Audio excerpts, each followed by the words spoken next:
ಈ ನಾಡು ಕಂಡಂಥ ಒಂದು ಮುತ್ಸದಿ ರಾಜಕಾರಣಿ ಅನ್ನೋದನ್ನು ಬಹುಶಃ ಅವ್ರು ಬದುಕಿದ್ದಾಗ ಎಲ್ಲ ಸಂದರ್ಭದಲ್ಲೂ ಸಹ ಅನೇಕರು ಅವರಿಗೆ ಕೊಟ್ಟಿರ್ತಕ್ಕಂಥ ಬಿರುದು ಮತ್ತು ನಮ್ಮ ಜಿಲ್ಲೆಯವರು ಅದೊಂದು ದೊಡ್ಡ ಹೆಮ್ಮೆ ನಮಗೆಲ್ಲ.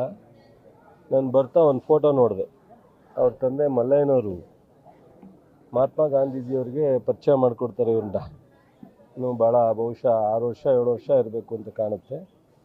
ಆ ಟೈಮ್ನಲ್ಲಿ ಮಂಡ್ಯ ಸತ್ಯಾಗ್ರಹ ಸೌಧಕ್ಕೆ ಬಂದಾಗ ಮಲ್ಲಯ್ಯನವರು ಅವ್ರಿಗೆ ಪರಿಚಯಿಸ್ತಾರೆ ಮಗನ್ನ. ಅವತ್ತೇ ಅವರು ಈ ಭವಿಷ್ಯದ ಒಂದು ಈ ನಾಡಿನ ರಾಜಕಾರಣಿಯಾಗಿ ಬೆಳೆಯುವಂಥ ಒಂದು ಎಲ್ಲ ಥರದ ಸೂಚನೆಗಳು ಕಾಣುತ್ತೆ. ಬಹುಶಃ ಅನೇಕ ರಾಜಕಾರಣಿಗಳು ಅನೇಕ ಎಸ್ ಎಂ ಕೃಷ್ಣ ಸಾಹೇಬರ ಸಮಕಾಲೀನರು, ಅವರಿಗಿಂತ ಹಿರಿಯವರು, ಕೆ ಸಿ ರೆಡ್ಡಿಯವರಿಂದ ಅನೇಕ ಮುಖ್ಯಮಂತ್ರಿಗಳಾಗಿದ್ದಾರೆ. ಇವರು ಮಾಡಿದಂಥ ಅನೇಕ ತೀರ್ಮಾನಗಳು ವಿಷನ್ ಏನಿದೆ ಅದು ನಾವು ಅವಿಸ್ಮರಣೀಯ. ಮತ್ತು ಯಾರನ್ನೂ ನಾವು ಆ ಥರ ನೋಡಲಿಕ್ಕೆ ಸಾಧ್ಯ ಆಗಲ್ಲ.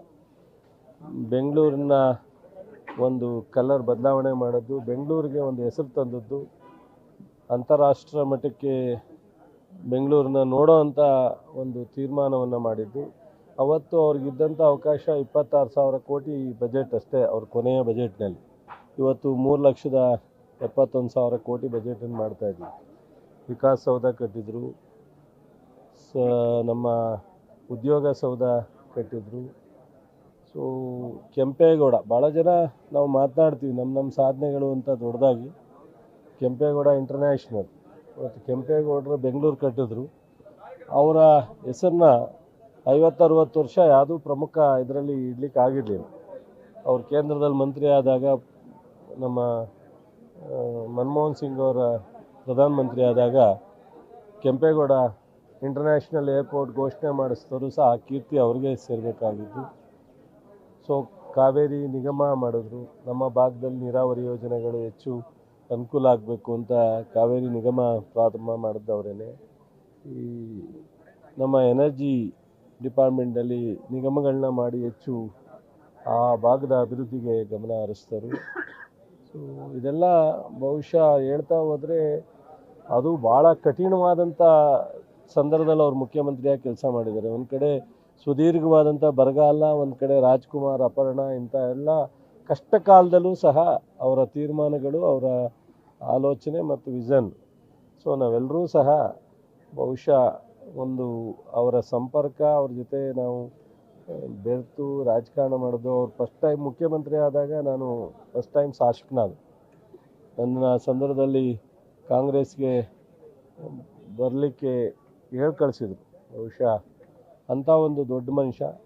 ಸೊ ಹಲವಾರು ಸಂದರ್ಭದಲ್ಲಿ ನಾನು ಅವ್ರ ಕೇಂದ್ರ ಮಂತ್ರಿ ಇದ್ದಾಗ ಲೋಕಸಭೆಯಲ್ಲಿದ್ದೆ. ನಾನು ಅವ್ರ ಜೊತೆಯಲ್ಲಿ ಒಂದಷ್ಟು ಒಡನಾಟ ಮತ್ತು ಕೆಲವಾರು ಅವ್ರ ಜೊತೆ ಚರ್ಚೆ ಮಾಡೋಕ್ಕೆ ಹೋದಾಗ ಅವರು ಹೇಳುವಂಥ ಒಂದೊಂದು ಪದನೂ ನಾವು ದಿವಸಾನುಗಟ್ಟಲೆ ಯೋಚನೆ ಮಾಡಬೇಕಾಗಿತ್ತು. ಆ ಥರದ ಒಂದು ಜನ. ಹಾಗಾಗಿ ನಮಗೆ ಇಡೀ ನನ್ನ ವೈಯಕ್ತಿಕವಾಗೂ, ನನ್ನ ಜಿಲ್ಲೆ, ನನ್ನ ರಾಜ್ಯ, ರಾಷ್ಟ್ರಕ್ಕೂ ಇದರ ತುಂಬಲಾರ್ದ ನಷ್ಟನೇ.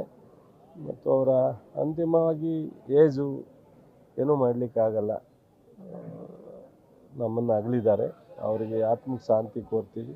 ಅವರ ಎಲ್ಲ ಅಭಿಮಾನಿಗಳಿಗೆ, ಕುಟುಂಬ ಸದಸ್ಯರಿಗೆ ಸಮಾಧಾನ ಕೊಡುವಂಥ ದೇವರು ಶಕ್ತಿ ಕೊಡಲಿ ಅಂತ ಬಯಸ್ತೀವಿ. ಬಹುಶಃ ಮಾನ್ಯ ಮುಖ್ಯಮಂತ್ರಿಗಳಿಗಾಗಲೇ ಘೋಷಣೆ ಮಾಡಿದ್ದಾರೆ ನಾಳೆ ರಜನ. ನಾಳೆ ಎಲ್ಲ ಸರ್ಕಾರದ ಸೌಲಭ್ಯದ 3 ದಿವಸ ಸಂತಾಪ ಇರುತ್ತೆ. ಸರ್ಕಾರದ ಎಲ್ಲ ಇದರ ಸವಲತ್ತಿನ ಇದರೊಳಗಡೆ ನಾಳೆ ಮಾಡ್ತೀವಿ. ಇವತ್ತು ಅವರೆಲ್ಲ ಕುಟುಂಬದ ಜೊತೆ ನಮ್ಮ ಉಪಮುಖ್ಯಮಂತ್ರಿಗಳು ತೀರ್ಮಾನ ಮಾಡಿ ಪ್ಲೇಸ್ ಬಗ್ಗೆ ಯಾವುದು, ಏನು, ಎಷ್ಟೊತ್ತಿಗೆ ಏನು ಅನ್ನೋದನ್ನು ಅವ್ರು ತೀರ್ಮಾನ ಮಾಡ್ತಾರೆ. ಬಹುಶಃ ನಾಳೆ ಇದೆಲ್ಲ ಮುಗಿಯುತ್ತೆ ಕಾರ್ಯ. ಇದೊಂದು ದೊಡ್ಡ ತುಂಬಲಾರದ ನಷ್ಟ ನಮ್ಮೆಲ್ರಿಗೂ. ಸೊ ಅವರಿರೋದೇ ಒಂದು ನಮಗೆ ಭಾಗ್ಯ ಆಗಿತ್ತು. ನಮಸ್ಕಾರ.